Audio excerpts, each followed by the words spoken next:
DDG episode 78. My name is Dave Hunt, and if you're watching on stream, I think that's Michael. I can't really see him. Michael Swick. Using my laptop that has a NVIDIA GeForce 630 No, inside you're fine. of it. I'm just giving you credit. I'm just recording here just because me and Sarah are getting vaccinated, so schedules are kind of changed. I already got my first shot, but we're going to get her shot as soon as we're done recording. My arm hurts, which isn't too bad.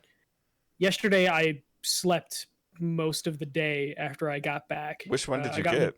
Moderna. Okay. I don't remember which one I got. Most of my friends, I got Pfizer. I think Angela said she got Pfizer, so I'm assuming you got Pfizer. Most of my friends got Pfizer and were like, "Oh yeah, nothing. Just my arm was sore." And yeah, I did get Pfizer. I just looked at my card. Anyone that I know that got Moderna is just like, "Yeah, you're either gonna get a fever or you're gonna be drowsy." I luckily got drowsy, and that was the best excuse though. I've heard the second shot for Pfizer is worse, and I've heard that the first shot for Moderna is worse. So maybe your second one will be fine. You will be fine. We'll find out. Thankfully, I'm on vacation when I get my second shot, and it's after I move my daughter out of the dorms. Yeah, no, mine is sometime in May, but it was a good excuse to sleep all day. Like no one could tell me anything about like, hey, you've been sleeping for 5 hours in the afternoon. It's like, yeah, so I got vaccinated. Yeah. So, all right. We are Digital Days Gaming. We are, believe it or not, a video game podcast that goes live every Tuesday on Twitch. I'm just going to say Tuesdays now because it's either late in the middle of the afternoon or in the evening. So twitch.tv. It's going to be a wild couple weeks. Yeah. Twitch.tv/Digital Days Gaming. You can follow us there if you so choose. You can give us a sub if you want, whether it's through Twitch Prime or just a paid sub because we have an affiliation with Twitch. And you can always check out our website, digitaldaysgaming.com, where you can get access to all of the social feeds, and those links are in the show notes. A little bit of a lighter show again this week, as it's kind of like I briefly mentioned last week. Now with we know that E3 is whatever it is going to be, but it's actually happening. It feels like all of these companies are pulling back, maybe not even pulling back, but they're just waiting until June.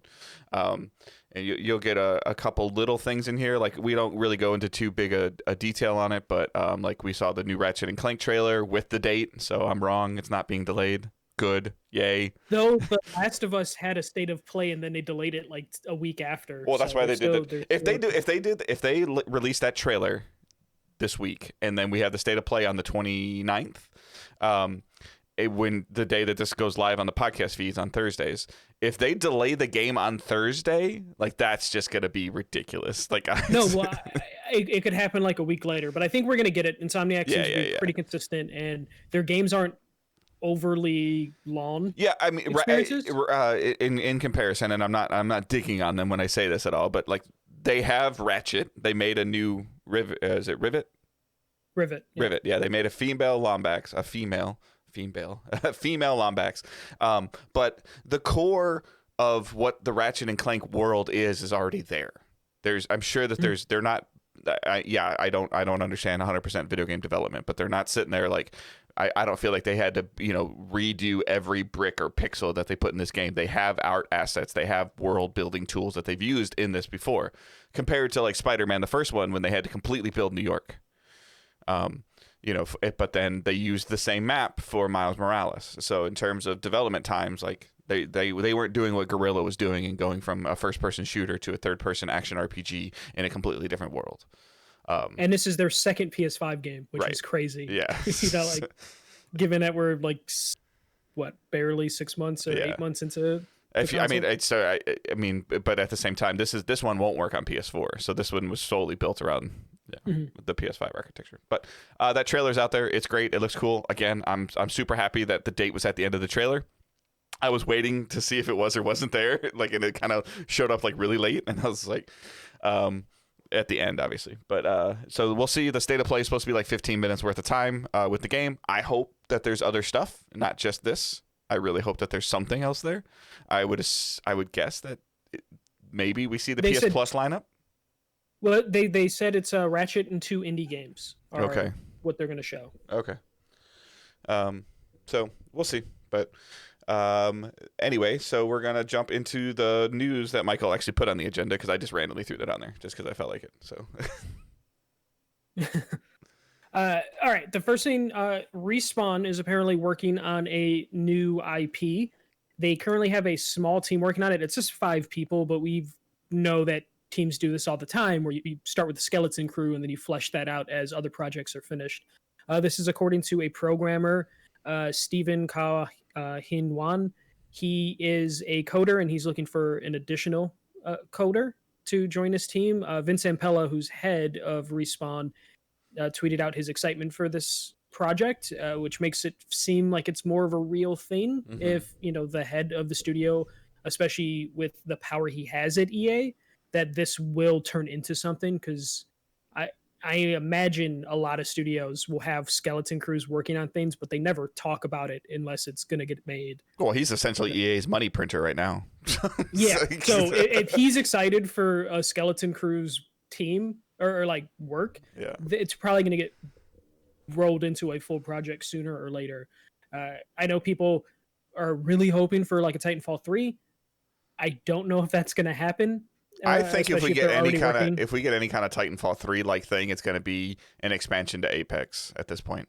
Which we've already basically seen. The 3v3 that's actually piquing my interest, because for whatever reason I just don't have fun playing battle royals. But the 3v3 stuff that I've seen for Apex looks very interesting. And I could totally see eventually, with all the heroes and characters, that possibly doing small mini, I don't even know, 2-hour or 3-hour campaigns for these heroes. And that kind of being like them continuing to build on Apex. And that could actually be like paid content for Apex, I feel like.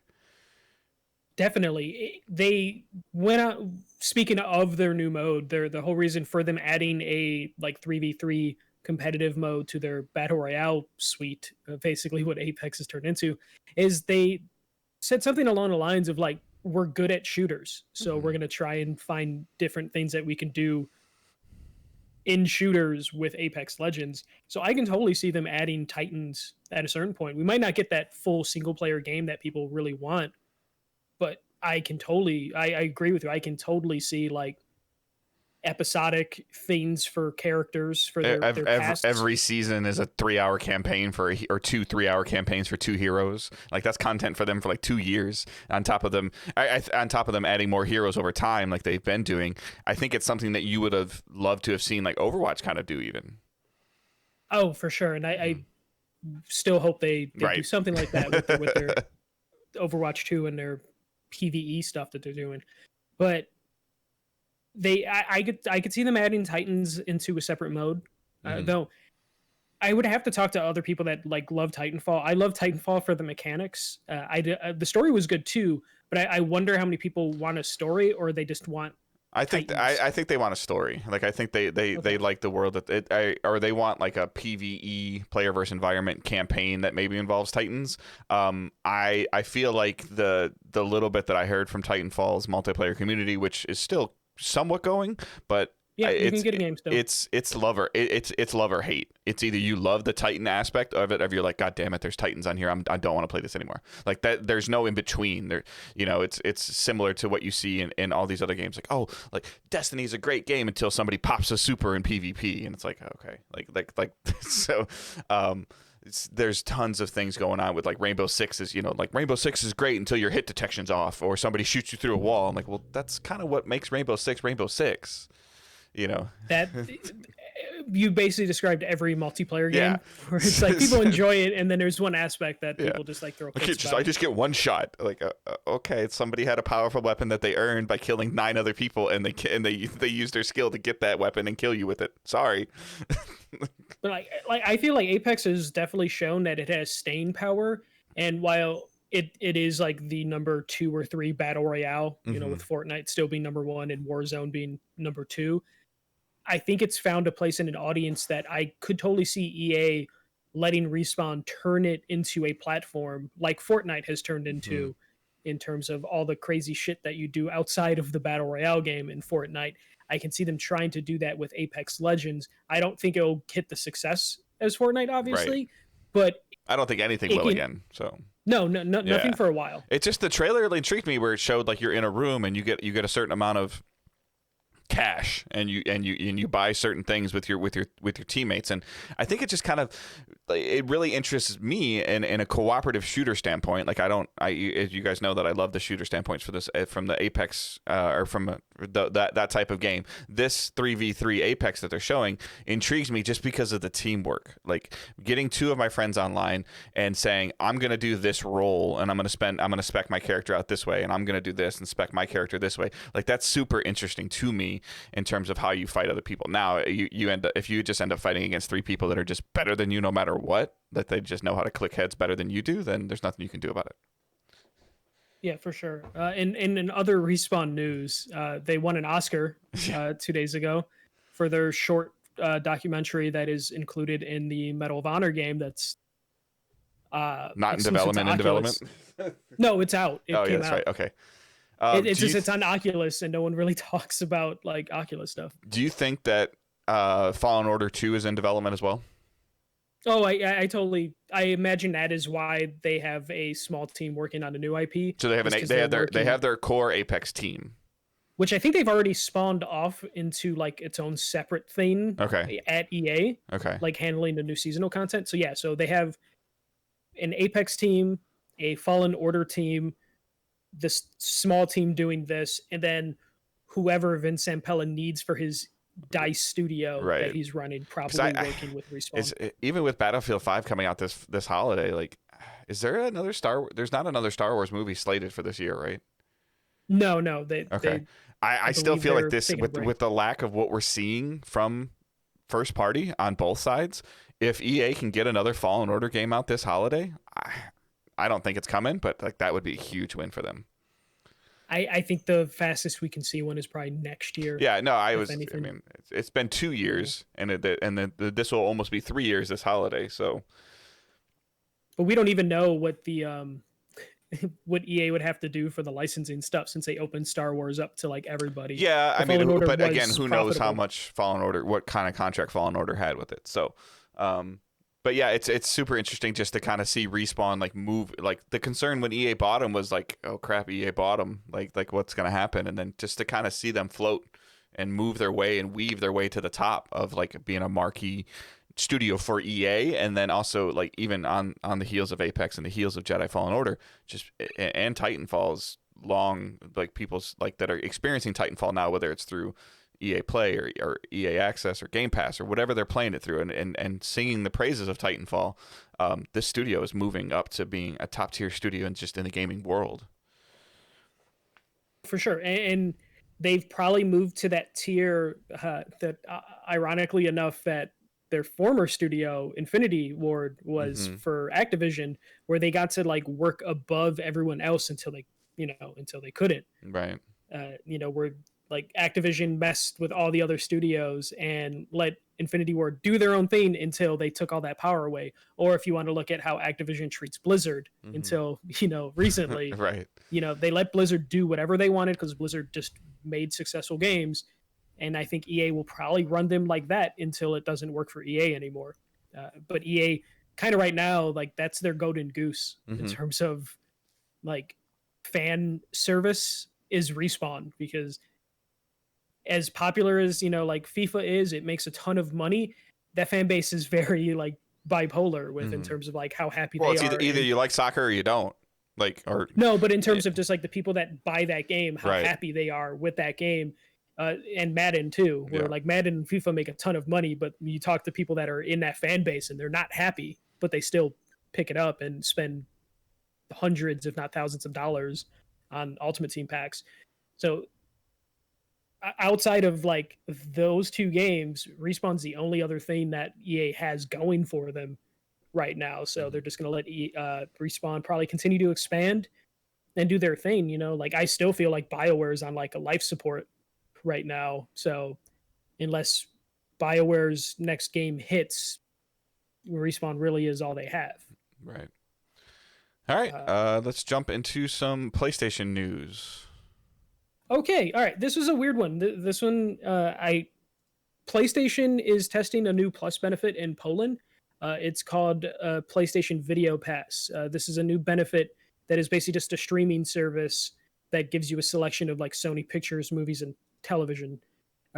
Currently, there's like 20 movies and shows in this rotation that will change every 3 months.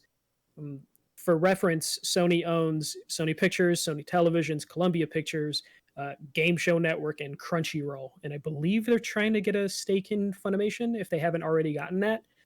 So this is just another thing that they're going to test. They picked Poland, apparently about like demographics are very specific to Poland, that it's a good place for them to test this service before rolling it out to other regions. I know this isn't. Hopefully, this isn't the thing Jim Ryan was saying. Like this is going to be his answer to Game Pass, but this is a smart move for Sony to leverage what they already have. To yeah. I mean, to have more things in there to give a new look or a new benefit to PlayStation Plus, I think is a good thing right now. Xbox Live Gold needs it as well, and I'm sorry, making stuff free to play that should have been free to play in the first place isn't a benefit to Live Gold. But yeah, like I don't care. I have enough streaming services. Like, oh no, for sure. But like, everyone wants PlayStation to have like a Game Pass equivalent, and that's just not feasible for PlayStation in terms of like their financial ability and leverage that they have. I think it is. I think it is feasible. I just think it's a route that they don't want to go. I don't even think it's that feasible if you look at like if they put out something that had every single PlayStation Studio game on it and it cost $15 a month, people would buy it. It would have more subscribers than Game Pass probably. But the thing is, like, they probably don't have the money to get third parties to fill that they library wouldn't up. need it. They're not Nintendo though. I know, but I'm just saying that in terms of the ability to go back and play any of the Uncharted's, any of the God of Wars, any of the Ratchets, like for $10, I mean, it would probably have to be $10 because like 15 for Ultimate is PC, console, and streaming. Like they've also hinted at like cloud gaming. Like you own a cloud company, you purchase Gaikai, you already now use PS Now through cloud. Like I don't know what you're saying you're going to do any different than anybody else is doing. But I think that if they did some type of service like that that for $10 a month it rolled PS Plus and their first party equivalent with a couple third party dabblers in there. Like, yeah, I understand what you're saying. They don't have $3 million to walk over to a studio and go, hey, we're going to put your game on our platform. Like they don't have that kind of cash. But they definitely have it from my perspective of being in the PS3, PS4 ecosystem for a long enough time, that if somebody bought a PS5, I would say just get this thing and you could be fine until Ratchet comes out. Or I just think that the way they're set up financially, they probably can't afford to have their games come out day and date on whatever streaming service they do. I don't think they could afford that. They would have to restructure how they make the games, and that would probably lead to them not giving studios all the time in the world to make a game. Like, you let Naughty Dog take as much time as possible to make The Last of Us Part 2 because it's going to sell a $7. But it would kind of shut up this whole backward compatibility thing too, because that's really what people are talking about, is they want to play their old PlayStation games. Like, yeah, there's some great third-party games that people would love to play, but when you really start digging into the Xboxes, those were games that were synonymous with Xbox before Microsoft, with the 360 days and the Xbox days before Microsoft started making its own first-party stuff.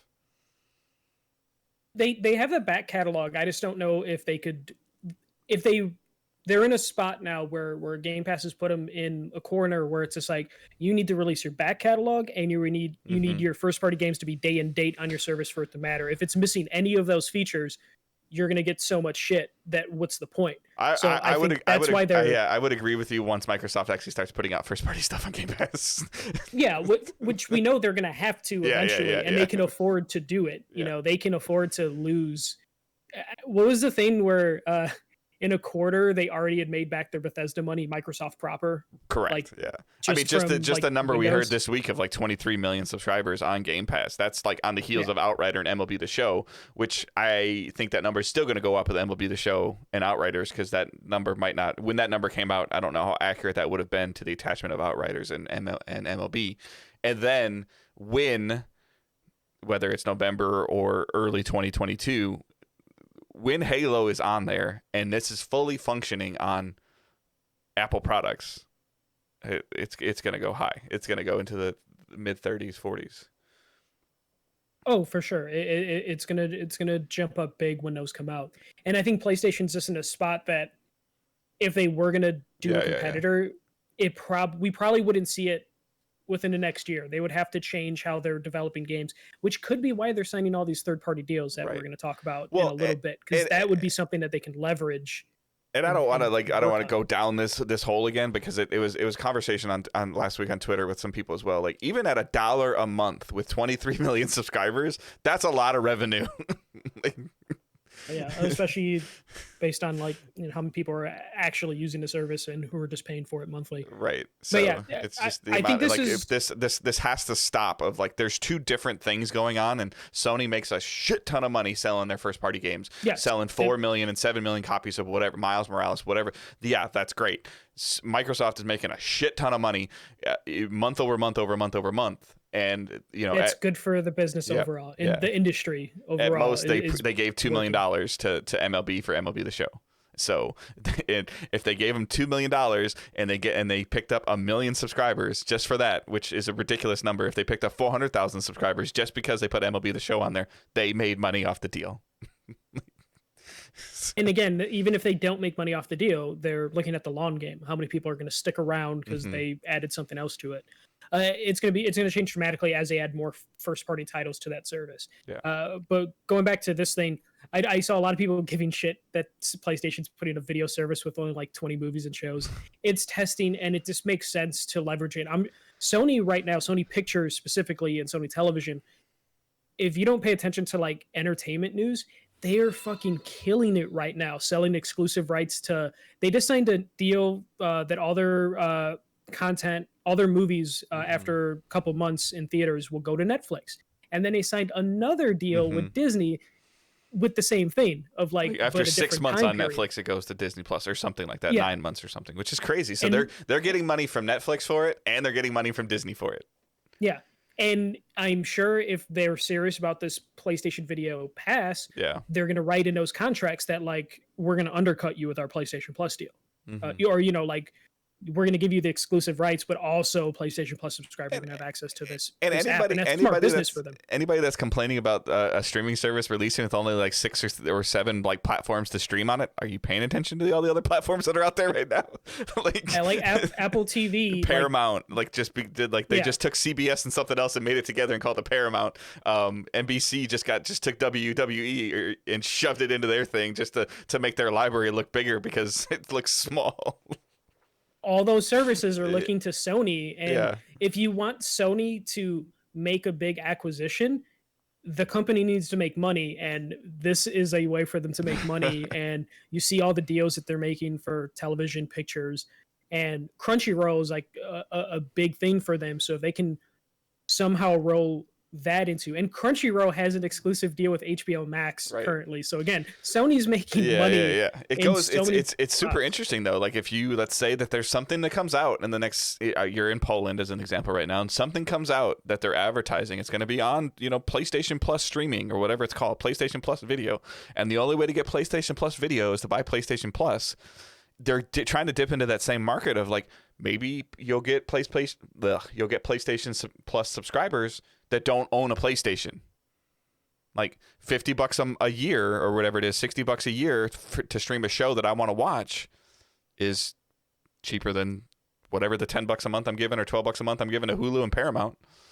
You know, if they want to, you know, if they put PlayStation Video Pass on, I know they've put services on other platforms before and removed them. Yeah.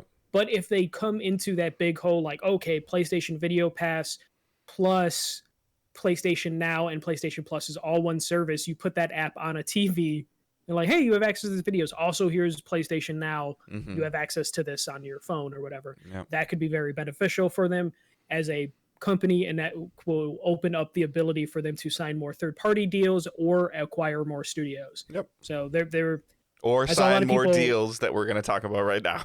Yeah.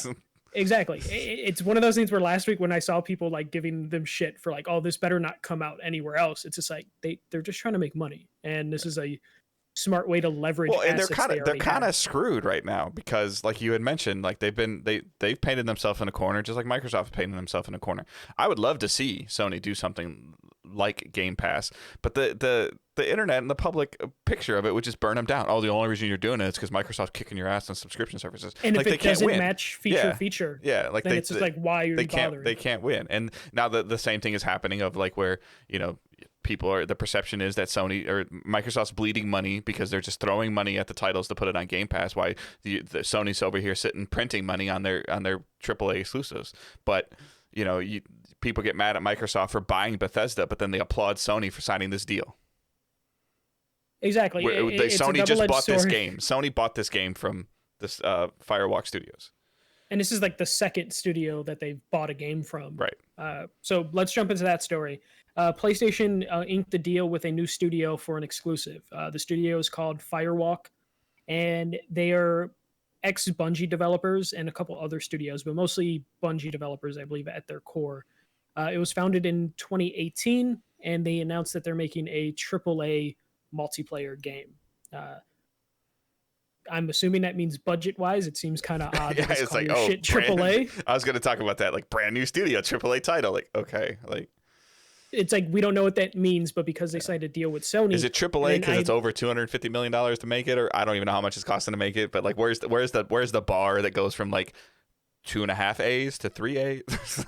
Yeah, or is it so good that it immediately is a AAA game because of quality and polish? Like it's such a it's a very weird term to use, or not weird, just it's a like a blanket to use of to say hey, it's AAA. Could mean anything. Well, I guess the counter right away, really quick, before you get into super details while we're talking about this, is Housemarque with Returnal, is that AAA? The way they're pitching the quality in terms of features, because I believe it's 60 frames with ray tracing, it is definitely feels like a AAA quality game. Okay. In terms of I agree. The previews and stuff that I've seen for it already, the people that I know and that I'm friends with that are playing it and you know, conversating with them publicly and privately, I love what we're seeing publicly about the game, and it looks like it's going to be something that's really, really, really good, hopefully. But it's just kind of that thing is like, you know, it's the same thing. Like, what Kojima did with Death Stranding? Is that AAA because Sony made it AAA, or is it AAA because Kojima made it AAA? And the answer is a combination of the two. So now, it's all about the final if Housemarque was self-publishing, it probably wouldn't be considered AAA. No, because you would imagine Sony would have put extra resources on it. Like, Returnal probably went through the Sony system of got to pass through from other studios. Right. Like Sony's known to do. Like it seems like most Sony games go through a couple passes. And again, it's not a criticism. It's just more of like I'm using this as like Housemarque is not owned by Sony directly. Housemarque has been making games for Sony for years because Sony has paid for them to do so, to where they've become a, like what your term, a AAA auxiliary studio, a double to AAA aux studio. This Firewalk Studio with the groups of the experience and the dynamic of people that they have in the studio that they're building is super, super interesting. Will this game be AAA? Who the hell knows? And we don't even, all we know is it's a multiplayer game. Right. You could assume it's going to be a shooter because it's Bungie. Gonna be a shooter. It's gonna be a first person shooter. But is it going to be first person? Is it going to be third person? Is it going to be the guy that's the head of the studio? And the guy that's the head of the sandbox team is going to be first person. But is it going to be like a looter? Maybe. Right. Who knows? Yeah. Because I put the quote, which I think is a great way for him to like introduce this game. Tony Hsu. I'll just read out the full quote because it's actually kind of interesting. Because I would imagine there's hints on what type of game this could be in all the references that he made. Let me read this out. There's a moment that happens almost every day in our multiplayer playtests, where someone jolts out of their seat, laughs, and says to no one in particular, "Did you just see that happen?" These amazing and unpredictable moments in gaming are the sparks that occur when playing with others, future memories ready to be replayed and retold. We started Firewalk Studios in 2018 with the kind of spark at the heart of our games. It's why I used to stay up till 2 a.m. playing Phantasy Star Online night after night with the same group from Server 9. or how the neighbors who showed up at my New York apartment to complain about the noise ended up jamming with us in Rock Band. For others on our team, it was spending nights with their crew searching and finding the perfect last armor in Diablo 2, making the online qualifiers in competitive Halo tournaments, or skipping studying for a math final to play Left 4 Dead 2 in a Left 4 Dead 2 LAN party. Mm-hmm. So there's a bunch of different games that are kind of mentioned that are like for inspiration. We have an MMO with Phantasy Star. Of course, we have just Rock Band, which is just like a red herring, basically. That's just throwaway, just like a group experience. So that tells me there's a lot of co-op experiences maybe you can pull from this. Talk about Halo. So it's Halo, and then the Bungie pedigree from Destiny means it's going to probably be a first-person shooter. But there's a lot of things you can maybe pick in there and examine. I am happy, though. They do say they're already doing playtests, which makes me think the game is sooner rather than later, as opposed to the Jade Raymond announcement, which I forgot that studio's name, where it's like, hey, we're hiring, basically. Right. No, like these people, like what I'm confused about the most is that like a lot of the people that I followed on Twitter for a little while that left Bungie, that I was actually concerned about leaving Bungie, Claude Jerome, Jeff Hamrick, a lot of these guys that were John Wazinski, that were head of like the Sandbox team, which is kind of like the level that when Bungie or Destiny was at kind of its heyday with the gun in your hand and the way that the game felt, were at some of its best. These guys have been gone for a couple years now, 2 or 3 years, and it's like the initial studio that they started, it was called Probably Monsters, and I thought that's where this was coming from, but now that's like that. It sounds like Probably Monsters is the corporation, and then Firewalk Studio is the studio. I thought that maybe they were the publisher, but now they signed this deal with Sony, which means they need the publisher. So like, or Sony's just funding for exclusivity. Okay, yeah, that's a good point. So it's interesting. This is the first time I'd heard Firewalk Studio. Almost, if you look at these guys' Twitter profiles, it's always been Probably Monsters. And there is again, from my standpoint, there is some very interesting people that have done some really cool things in games that I enjoy working on this game.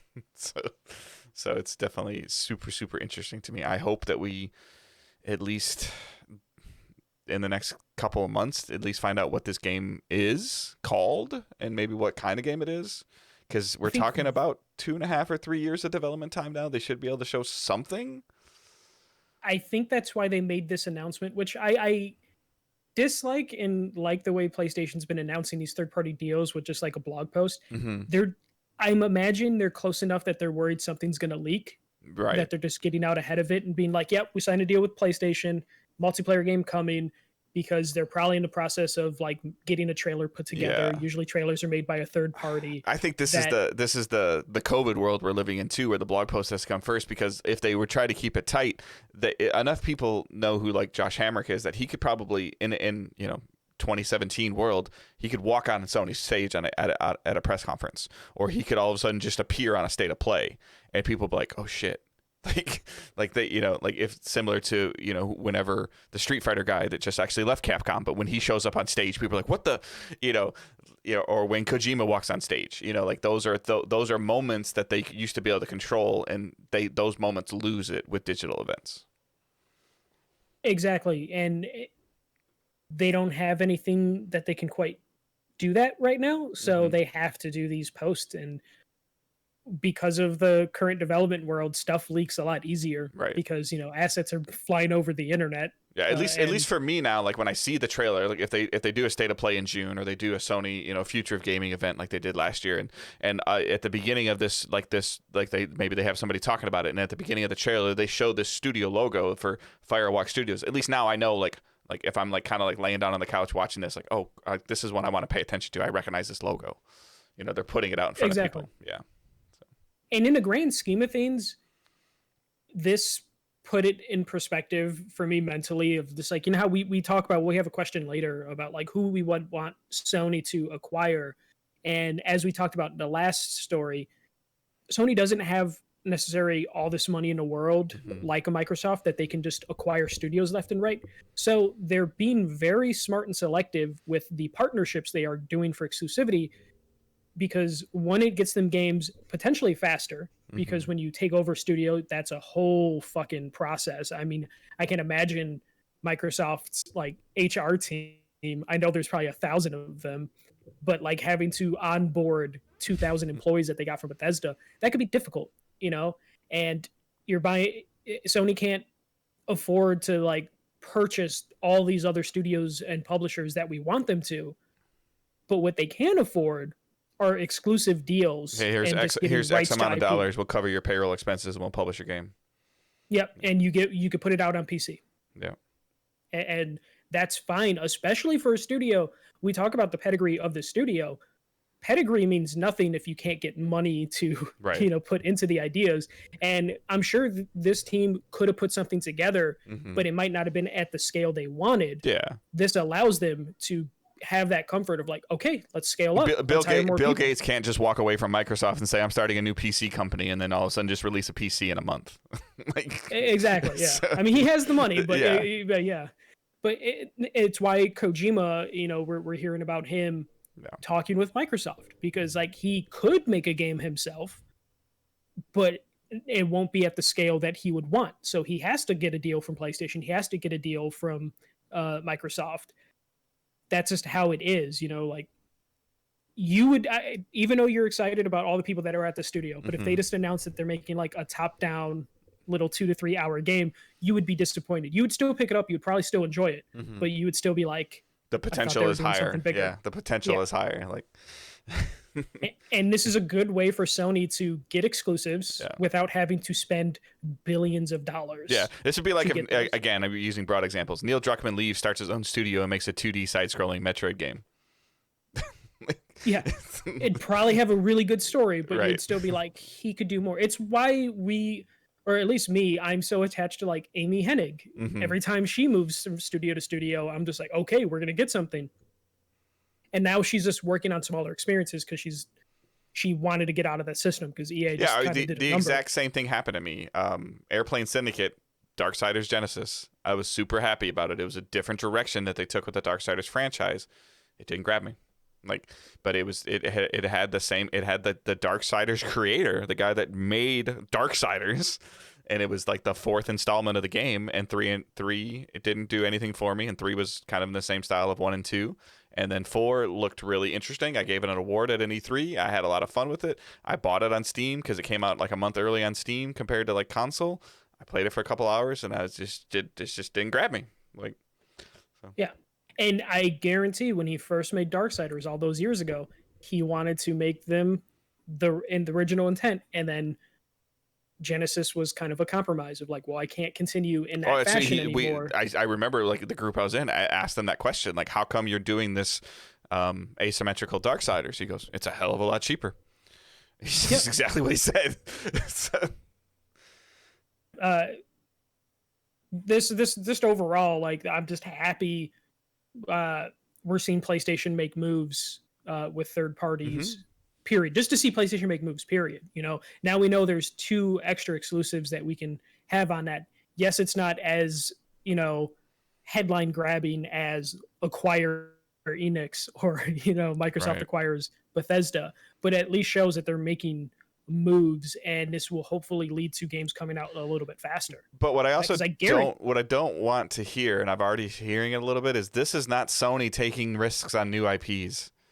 Like taking the risk on a new IP would be them developing a brand new IP internally. Like, and this is somebody coming to them. This is somebody coming to them. This is Firewalk Studio going to them and going, "Hey, look at what we got. This is what we're doing. Does this express any interest to you to be something we want to work a deal out to get on your platform? Yeah, hey, that looks really cool. Let's strike a deal for exclusivity. Versus them and I'm sure that the studio made the same pitch to Microsoft." And Sony offered more money or offered more freedom or offered better quality of life or better decision making, whatever the contract is. It allowed them to probably hire more people to put out the vision that they had. So I'm just happy we're seeing money being spent on both sides. Yeah. In different scales. Just because you don't like it doesn't mean it's not right. Yeah. Like different scales, but scales that like match the company's like financial leverage, like their war chest. Well, yeah, we found out like this week, like Knockout City, that dodgeball game, is going to be on Game Pass through EA Play. Yeah. You know, you're gonna have to pay for it on console. I think the game should be free to play. Yeah. I was interested in it. It looked cool. It looked fun. Not enough for me to, you know, it looks like Rocket Arena with dodgeball. And that's fine. Like Rocket Arena crawled, so Knockout right. City can walk. Yeah. So, but you know, obviously there's enough of a market there that they felt like they didn't have to do that, you know, and I tweeted about it earlier this week, and it's not a hot take. This is 100% credit to Paris on Gamertag. He's been talking about Battlefield 6 or whatever being on Game Pass like this holiday. Like at first when he talked about it like 2 months ago, I laughed. I'm like, yeah, right. But now, like the what we're seeing and the amount of, like, if it's at 30 million, like just to have 30 million people access to your game, what it just did for Outriders, like I don't think anything is not possible anymore. So. Especially because, you know, Battlefield will try and sell cosmetics. They'll try and have microtransaction. It gives them a safety net, and we'll probably see that for a good chunk of EA games. EA games that they are desperate to have success. Like, we probably won't see Jedi Fallen Order 2 day one on Game Pass, but Battlefield, which is kind of on a down but now, Jedi Fallen Order 2 is the same thing that I said about Outriders, that I was confused about Outriders. The reason why you're not seeing a whole bunch of discussion around Outriders anymore now is because it's been out for a month. People are done. They played the game. Yeah. They did their thing. They had some fun with it. They put 30 hours into it or whatever. They went through the campaign. They tried to do some stuff and got their ass kicked in the post content stuff, or they tried to do some stuff and got through it all, and then they moved on. Like that's exactly what's supposed to happen. That's exactly what would happen with Jedi Fallen Order 2. That's not what would happen with Battlefield. That's not what's going to happen with Halo. No, I mean, but even like little events and double XP weekends, like Outriders doesn't have that. It doesn't need it. Fallen Order doesn't have it. Doesn't need it. Knockout City will have it. They need it. MLB the Show like wants you to continue to play and continue to build your character, and to maybe say that, oh, if I just spend like $4 on some more stubs, I can get my guy to 92 overall, or I can play for 2 more weeks and he might be a 91 overall. Like, those are all things that, whether we like them or don't like them, those are all business decisions that are being made, and however much it costs, like realistically, if Xbox goes to EA and said, here's $5 million, put Battlefield 6 on our platform for 9 months, EA would be foolish to say no. At this point, yeah, especially if their roadmap has a bunch of stuff financially beneficial. Especially if cross-platform play is a thing.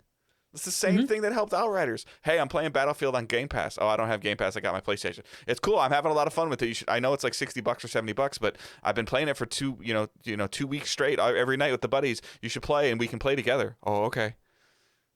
They buy it. And well, that's why I think the Steam numbers were so well for that game. That game was like #1 on Steam, and it was trending for a while. I think it's still in the top 10. Yeah. If we look it up, because more word of mouth is happening, and people are like, "Hey, it's fun." And then they're also again with Outriders, it's not a game as a service. Just play it and you're done. What? Because they're so used to like stuff being shoved at them. I don't want to commit to a game like that. It ain't like that, bud. Yep. So. That's all I had for news this week. We do have a state of play coming on Thursday for Ratchet and Clank. You don't have a what's delayed. I'm disappointed. Nothing? Nothing. I mean, you should be elated. You should be excited. You should be happy that nothing's delayed. This is the one feature that if it doesn't come up, we're like, hell yeah, nothing was delayed. Also, there might not be anything left to delay at this point. If you ask Dave from Philly, it's going to be Halo until like 2022. Yeah. Nintendo's adding online play to Mario Party, which just came out of nowhere. That was kind of fascinating. Does it work? We'll find out. But they added it as a free update, which is interesting that they would just do that out of nowhere. A year as a free update too. I'm sure you got to have the Nintendo Online thing. Yeah, definitely. Then another Sony exclusive game coming out was re-revealed last night, super late. I forget the name of it, but it's one of the this is what you posted in Discord. I missed. I saw it this morning. That looked really good. That's from one of the independent studios that they signed a deal with in China. And then a game that you and I have been talking about offline. Like for me, like it's been all over my Facebook stuff, and this is why I get on my case about marketing. But like Biomutant. Biomutants coming out too. Yeah. So there's going to be a lot of stuff to play. Yeah, but like I forgot that in like 2016 or 2018, Sony signed a couple Chinese studios to make exclusives for them. So we might not get a lot of first party output, even though there's stuff on the board, but there's going to be a lot of third party deals for PlayStation in the next like 2 years coming to them, and it's going to be successful. Though I am seeing people, the PS5 is so successful that it almost hurts itself because like you can't find the console, that I've seen a lot more people just buying Xboxes because they can't find the PlayStation. I'm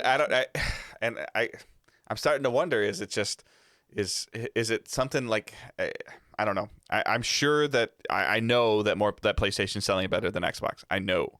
But is it one of those things where it's like PlayStation allows 100,000 units to be available Wednesday morning and they're all gone, and Xbox takes 100,000 units and does 33,000 on Monday, 33,000 on Wednesday, 33,000 on Friday, and it, like people are like, oh, look at all the Xboxes that are available. It's the same thing.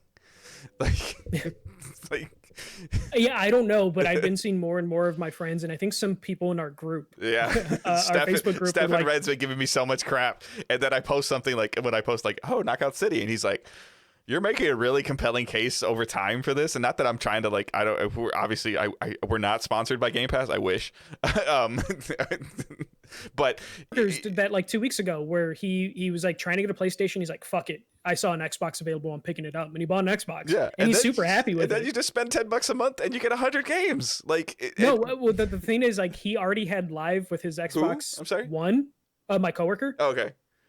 And for $1, he got to convert his like 2 years of live into Ultimate or some crazy shit like that. So he's like, oh, okay, I'm good. I'm gonna buy Mass Effect on on this console now. Yeah.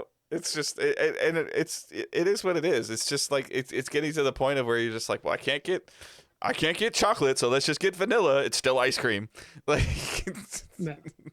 and we're seeing the Game Pass numbers go up, which means there's consoles being sold somewhere for that number to keep going up. But the industry seems like it's in a good, healthy spot. Like, the consoles are becoming more available. I'm seeing more PlayStations not selling out in like 30 seconds. Yeah. You don't see the tweet, and then the like, you don't see the tweet 10 minutes ago, and then the tweet 10 minutes ago that says fucking gone. Yeah, we're seeing them more available, and it just seems right now Xboxes, because they're not selling as well as PlayStation, or because Microsoft just had a better supply chain, that they can have a consistent flow, while Sony just like drops, like you said, like maybe 100,000 in one day. I have no idea, and I'm sure that the numbers are less. But again, like, I don't think that with the systems, with the digital version and the disc version of the PS5 being identical, other than a slot or other than a CD drive, they just say we've sold this many PS5s. If Microsoft came out and said we've sold this many Xboxes, the first question would be, like, how many of them are S's? Like, it would just be how it is, and it's their own fault for doing this, the S and the X. But like, I saw an Xbox X available for all access, and I was like, it didn't work, or it didn't turn out. We weren't able to get it into the cart because it sold out. But I was like, Angela's like, really? And I was like, just get the X because I got the TV, and then I'll flip the S. Like, but it's fine. Like, if I get it, I get it. If I don't, I don't. I'm not going to sit there and actively seek it out. But like, the all access thing was always super interesting to me. The only reason I ended up just getting the $300 for the S was I wanted it. I wanted one of them, and we were able to get the S, and I had the cash at the time. Like, that's why. And I got mine on a whim in December, and didn't look back. But that was 2 months removed from having the or a month and a half from the PS5. But yeah, that's all I have for news, and nothing was delayed. Yeah. So all right, what we're planning on watching, mine's relatively short. I messed around with Destiny a little bit more, the Guardian Games thing, just to get a couple things done. It's their seasonal event. Every season or every other season has one of these events, just to see. They need to do something better with their seasonal events, like some new type of gameplay thing. Just, they're trying to do something, but it's still within the Strike playlist, and it's the same as it was last year. The armor looks really cool, because I think I can make my Titan look like a Power Ranger. So it's a cosmetic thing. I played MLB The Show. I first started it on my phone, just to kind of check it out because it works on Ultimate Cloud. and I use that Razer Kishi controller that clicks onto the sides. I know a couple people were asking about. I've heard really, really good things about that that iPhone controller. Boomerang? Is it a Backbone? It's so I've heard really good things about the Backbone controller for iPhone, which I guess works really well with remote play on the Xbox and the PlayStation. And then the Razer Kishi I have actually has like 2 triggers on it, and it doesn't need its own power supply, and I can charge my phone with it in there. So baseball's probably not the best game to play on the phone. Yeah. How well that shrinks down. Yeah. It probably looks okay on the tablet. Yeah, I messed around a little bit with Destiny on the phone a little bit more too. When Mike came home, my son was watching TV, and I just went in my room and messed with it on my phone. And I was too lazy to come down to the office to play games when I got home from work. That it's working. Like especially since I got like the S21 now, it's definitely better than the S9 that I had, or the S9 Plus. I can definitely see the refresh rate and stuff on my phone, so that's really cool. So the first thing that's interesting about MLB the Show, I played it some more this morning on my Series S as one, and maybe it's been this long since I played them. The load times even on the new systems are terrible. Like Really? they're really long. I mean, they're just noticeably like, I'm like, is it loading or did it freeze? Like, and They always were really long, okay, to be yeah. fair. So I just couldn't remember. So maybe they're I haven't seen any comparisons between the two. And then Road to the Show doesn't let you pick a position right away.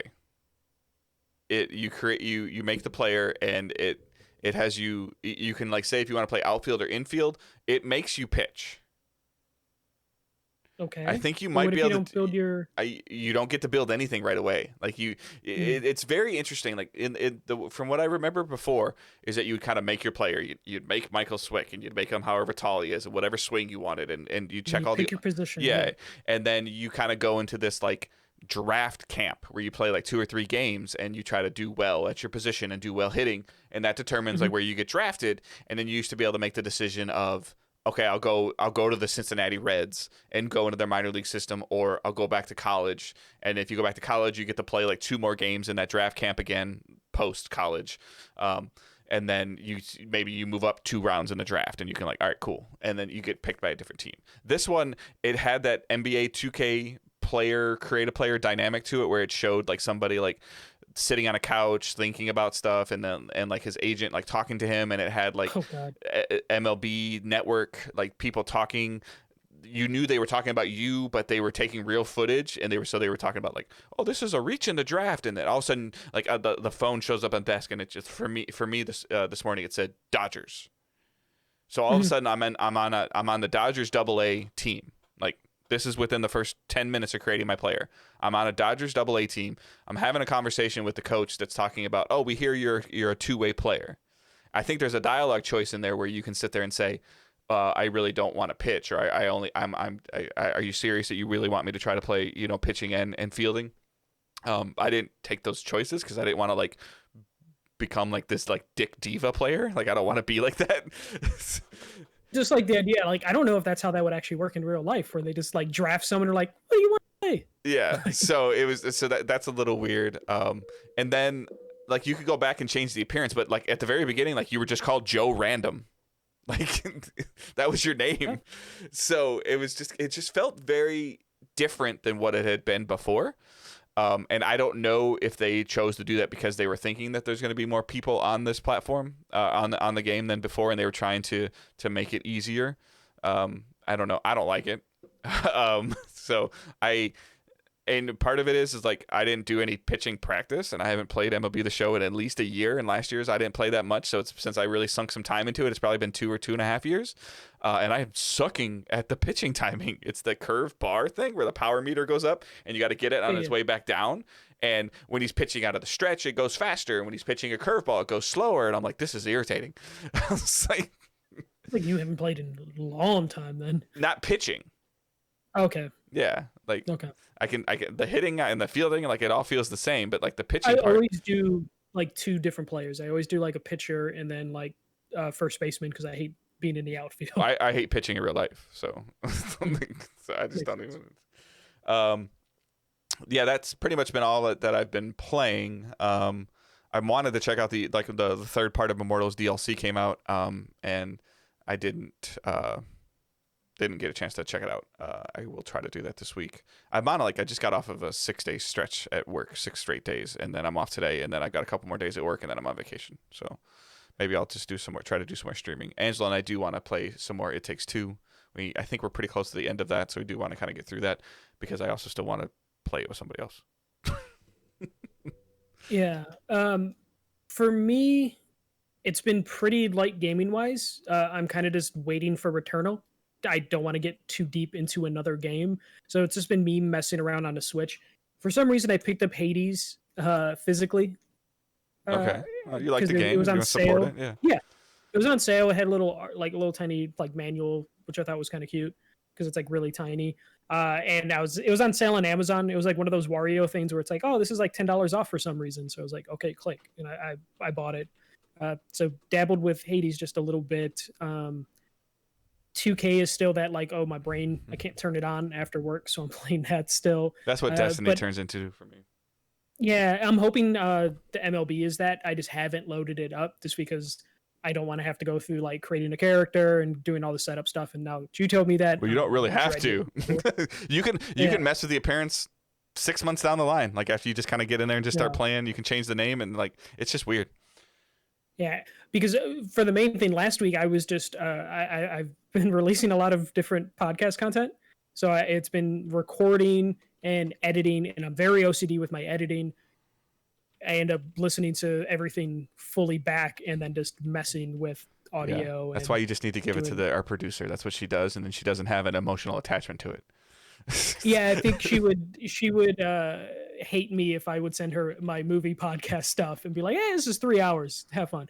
No, but yeah, I've been recording movie. I've been watching a ton of movies and recording a bunch of stuff. So I've been messing with that, and I'm just waiting for Returnal. Returnal's the next game that I plan to get into, and I don't want to, especially based on the previews for Returnal, it seems like a game that you just want to make that the game you're playing, if that makes sense. Well, I think muscle memory and remembering what you have and remembering kind of not necessarily where you were, but how what are they called? Biomes? Yeah, biomes are laid out or sort of set up. And again, I've been staunch against the marketing, and it appears that they were just waiting till MLB the Show came out, and then they turned the marketing train on, which was fine. But then they're going to do a Ratchet and Clank special a day before release, which is just oh yeah. The counter to it is that we're getting Ratchet, and they're also doing it on draft day, which is stupid, by the way. But it'll be done before the draft starts. So. Again, probably two completely different worlds, but they collide with me. Okay, yeah. You want to see your team make bad decisions. It's just interesting. I now everything I've been saying, I'm seeing now. I'm seeing Twitter sponsored ads for it. 3 days, great, awesome job. But Ratchet comes out in 2 months. And it's I feel like it's getting more exposure. I'd have to go back and look at the date of the state of play when they showed Returnal off. I feel like it was more than 2 months before the game was coming out. Something like that. They have a very specific schedule that they seem to be following, and I'm happy the previews were really. But the previews seemed to kick off the marketing campaign. It did, yeah. Which I guess makes sense in terms of just you might as well use the word of mouth, because it's one of those games that you need someone to explain what's going on in that game, and I don't know if the marketing can deliver. Hey, this is what this game is about, this is what you're doing. You need those previews to point to and be here's a cool trailer, and then here's the previews that explain exactly what this game is. Yeah, and that might be what they're trying. We're gonna get it, and I'm gesturing to myself and Michael because of the community. So we talked about it, and we have a separate PSN account that we use. Michael can play on his account. I can play on the PSN account that's linked, that him and I use. So we're getting the game. It was important that Michael play it because he's more, that genre is more him. But I think that I do want to check it out. I hope it grabs me. But it's going to be the thing where Michael's going to lead the discussion around Returnal. I have a feeling you're going to surprisingly dig the game more than me. I might. I hope. I really want something. I want that feeling again of coming home from work or getting up in the morning and being off and being like, you know what, I want to play a game for 3 hours. I want to sit down and play, and I want to see what happens next. And again, if you're looking like Kind of Funny had a really good preview on it. Khalif's had from Spawn on Me, who's been on the show. He's had some really good stuff to say about it. Paris has had some good stuff to say about it. These are people that I consider friends that I've had meals with and drank beers with and hung out with and been at events. These are people that I considered friends and I trust, and they're telling me, they're telling you publicly that the game is good and it's hitting the strides. I still don't think it's going to review well. But it's something that's super interesting, and anytime that this conversation is happening where like around any game, it always piques my interest. This is just kind of how I function. So yeah. So that's all for me for like playing and watching. Finished Winter Soldier, the Falcon and the Winter Soldier. I liked it. I thought the first half of the episode the finale wasn't great, and then it got progressively better towards the end. I think that out of all of them, 5 was the best episode. Yeah, I think so. Of the kind even of though I thought the first half. Yeah, the dynamic of between Falcon and Bucky. Winter Soldier. Yeah, was them trying to like figure things out, and then him getting an understanding of what was going on. Was super good. So. Yeah, but man, standing still. I think Falcon or I don't think it's a spoiler, but Falcon with the shield and his new uniform. I think standing still, it looks good, but in movement, I just was like, oh man, that uniform doesn't look good. I hope they change that for the next Cap movie. Just because he looks like he has the problem Batman had in the first Batman Begins movie, where he can't move his neck. And I hope they change that. But that was like my only like criticism for the last episode. Just like, oh, I wish the uniform reveal was better. Have you given up on Mighty Ducks? Yeah, pretty much. Okay. It's not a priority for me. Yeah. I'm just watching other stuff now. So there, I think there's one more before it goes on whatever, like a little mini hiatus or whatever, and they did the thing, and like Angela clicked on the sneak peek, and they finally teased some of the ducks, the original ducks. Cool. So I'm like, okay. Yeah, so that's it for playing and watching for us. Questions, you can send us questions using hashtag AskDigitalDays. You can post them Twitter, Facebook, all the places that you interact with us or with Digital Days Gaming. I can never say this guy's name, and he always laughs at me. So Hussein Saeed. Yeah. Let's assume Sony intends to buy one big gaming Japanese company. Who in your opinion thinks it's most suitable, and why? And who do you really want them to add to their roster, and why? Okay. Go ahead. I almost put it in the news from last week, but there's rumors that companies are kicking the tires on Square Enix. And I did a little digging, and Square came out and said no. Which I think they're obligated to say, because I imagine a company like Square has people kicking the tires all the time. That's just how companies work, especially in the COVID era. I'm sure there's a lot of like big monopoly companies that are just like, hey, COVID's kind of hurting your business, and just want to acquire assets.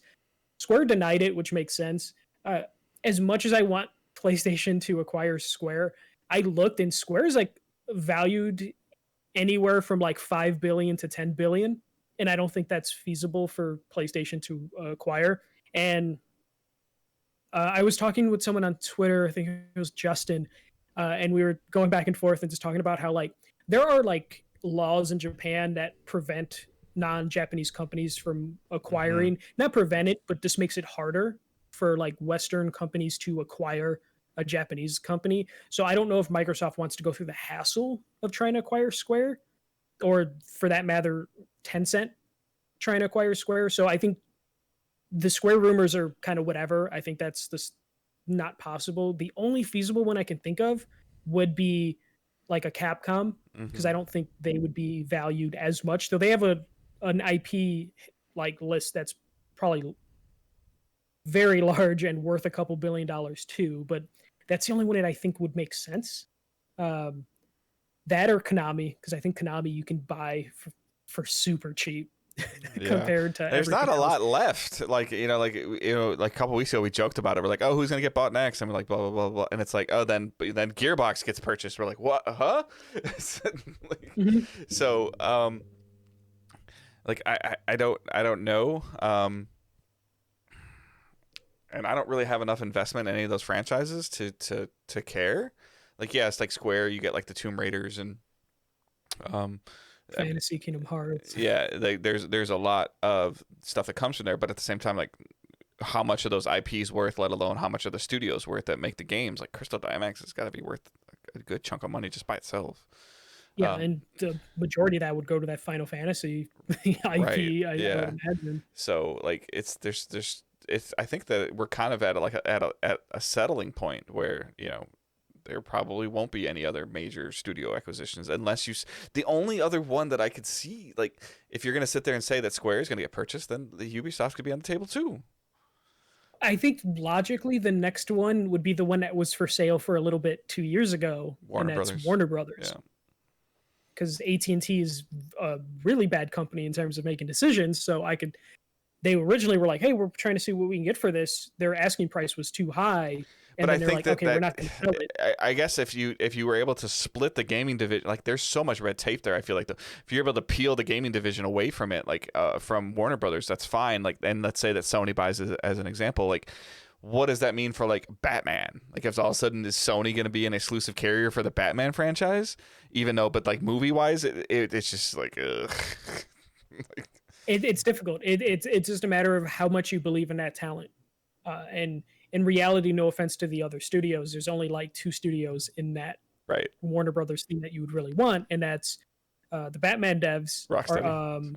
Rocksteady, and NetherRealm, the Mortal Kombat devs. And then Rocksteady 2.0, which is Montreal, whatever it's called. Warner Brothers Montreal. Warner Brothers Montreal, yeah. That would be the only other one I can think would be for sale. And Ubisoft has been trying to fight off like that takeover from Vivendi. So they're just not going to let themselves get bought. I don't think that if they spend all this time, and they've got obviously they've got the cash and the clout to get a Star Wars franchise or to get a Star Wars game. Like, whether you love them or hate them, every time they release a Far Cry game, it's in the top 7 selling games of the year. Like, so it's like, I don't really think they're, sitting there. Like, I was genuinely surprised when I saw how low the Doom sales numbers were. Like I thought that just at its core, Doom sold better. And I started looking again, like, because I was wondering, like, what Insomniac's next thing was going to be. These people that keep clamoring for Resistance, if you're going to get anything for Resistance, you're going to get some kind of remastered version of it. There's no way we get a new Resistance. That stuff did not sell well enough. And remember, Resistance is why Insomniac broke away from Sony to begin with. Right. They were very upset. I could totally see them Resistance taking the 3 games in the whatever that Vita game was and trying to make them look better and run better. And just to put that out as kind of like maybe some fanfare stuff. But if you're talking about if you're led to believe that the things are true, that Sony's focusing on blockbusters, if Insomniac is going to Sony, having a conversation with Sony corporate going into the next IP, Sony's going to want a Spider-Man game that sold 8 million copies versus a Resistance franchise as a whole that didn't even sell 2 million copies. Yeah, Resistance Remastered would only work if the number to produce it was so low that they would be like, yeah, let's just do it. Give that to that studio that you took Uncharted away from, or you took Last of Us away from. So. Exactly, like that would be something you'd give them, and just but then that studio would be like, this game's too old. Right. In the order of operation for Insomniac, I feel like Spider-Man and Ratchet and Clank are 1 and 1A, and Resistance is like 4. And then you probably and number 3 would be a new IP you promised them. Right. Like in order of importance. Like, I'm sure Insomniac wants to do the new IP. I'm sure Sony wants them to do Spider-Man. They'd probably settle for maybe a second Ratchet of like a sequel to Rift Apart, and then they'd be like, hey, what about that new game you said we can make when you bought us? and Sony probably wouldn't be like, what if that new game is Resistance? Because like I think they're done with it. Just like I don't know if we're gonna get a new Killzone ever. Right. It's like they tried that. They didn't sell. They sold okay, but they didn't sell what Sony would expect now a game to sell.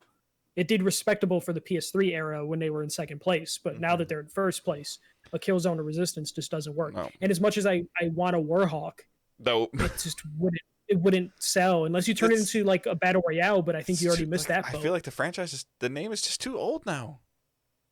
No, yeah, and I feel the same way for Resistance. Yeah, like, it's a cool concept though that they could probably get away. The Resistance concept probably works better than a Warhawk concept now. And Warhawk, they had the opportunity to do it when battle royale games were the new hotness. Mm-hmm. You probably could have squeezed in a Warhawk and done well, but now we're kind of past. We talked about like Apex is settling for that number 3 spot, right? And like, oh, let's release a battle royale, like, and then somebody at the board is like, "Are we okay just being 7th for the rest of our lives?" Yeah, and I don't think that's what Sony wants now. They're like, do we want to have the 4th best or 5th best, battle royale? And the answer is no. So they're not going to try. Mm-hmm. And as much as that sucks as a gamer, that's just how business works. Yeah. I'd rather have them take the stuff that they learned from Resistance and make it into a new thing, or like take everything they learned from Resistance and Fuse, because they made Fuse, and put it into like learn and put it into a new, shooter, like a first person shooter. That's what they did with Sunset Overdrive. They put what they learned into Sunset Overdrive into Spider-Man. Right. Like the traversing. And Sunset Overdrive's not bad. No. So. It just was a launch or kind of near launch Xbox One game. On a failed platform. So yeah, or on a struggling launch platform. Yeah. So, all right.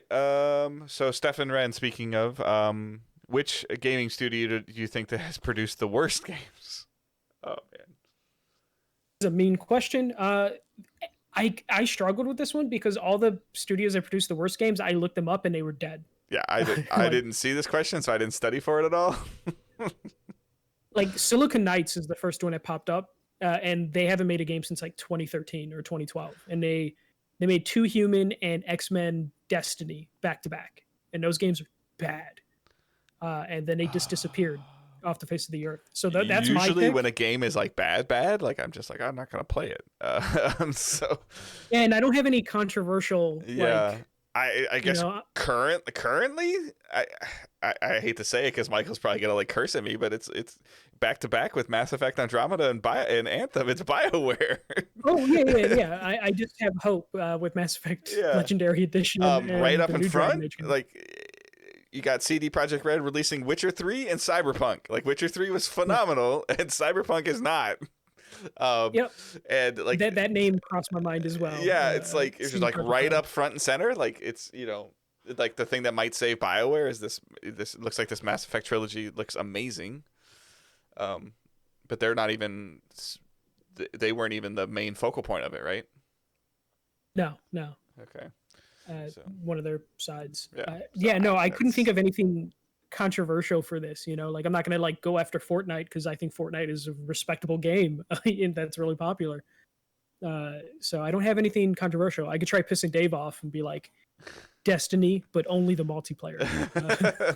No, I mean, but there's so many things out there, and if a game's bad, it's bad. Like it just disappears. Yeah, like that's just how it works. Oh, I got Amazon Studios. There you go. Amazon Studios. I think their MMO is finally coming out this summer, but they canceled their Lord of the Rings game. Yeah. Like 2 weeks ago. I mean, they released a game and pulled it off the entire marketplace 2 weeks after it came out. Yeah, they released a game and they were like, we're going into beta now, and then they just disappeared. Their Gollum Lord of the Ring game got canceled, I think. So. All right, so Spotlight. I'm going to give the Spotlight completely to Michael because both of these are his. Yeah, okay. I have a new thing on the podcast feed, on the DDG podcast feed called Safe to Spoil. This is something I'm hoping to do semi-regularly. It's a spoiler cast for old games, mostly games that like I feel like were forgotten by time or didn't get enough attention or people don't talk about much anymore. The first episode is with Chris Penwell from Active Quest. It is for Odyssey to the West, Enslaved Odyssey to the West. Sorry about that. I made a bad note. Check that out. Let me know what you think. I don't know how often I'll be able to do this. I would like to do it once a month, but it requires me to get a guest and then get the guest to agree to play a game from beginning to end for us to have like a full spoiler discussion. But that's available now on the feed if you didn't download it already, or if you somehow skipped it and hurt my feelings and just downloaded this episode instead. check that out. And then also my movie podcast with my friend Chad, that is back. You can find it on iTunes, Google Podcasts, pretty much everywhere. But if you want to find all the links, go to everymovieever.zone to listen to the podcast and find the links. We'll put that in the show notes as well. But check those out. And I'm still trying to work on getting some more developer interviews for the show as well. Trying to use my days off to just record as much as possible, which last week just kind of killed my ability to play video games. But I'll be better this week. All right. And then our Patreon episode will be our bonus episode for April. Will be focused on baseball. Like Michael and I both enjoy baseball, so we're going to focus on some baseball. I'm sure you'll see some gaming stuff in there, but just maybe a little bit more of what we enjoy about baseball and why we like it, love it. So you can check that out, patreon.com/digitaldaysgaming. If you are in the $7 tier, you get access to that. $5 tier gets you access to the 24 hours early to the weekly episode. $3 gets you Discord access to a private Discord channel. And then $1 is just what we're calling like the virtual tip jar. So as it goes up, the $3 stuff gets gets the Discord access. Like I said, $5 gets the show early and Discord access. $7 gets the monthly bonus episode, early access, and Discord access. So it all kind of tiers and stacks. So there's a handful of you that have already done that, and the support is awesome. Please check your Twitch sub if you're watching us live. If you're not watching us live, just go to the channel, click the sub button, see what it says, see if you have a free sub. Use it on us if you want. That'd be great. And other than that, like I said, lighter news week. Pretty normal length show. So that's all I got. You got anything else, bud? Nope. Next week we'll probably have a good discussion on Returnal. So look forward to that. Yeah. All right. We'll talk to you all next week. Keep moving forward.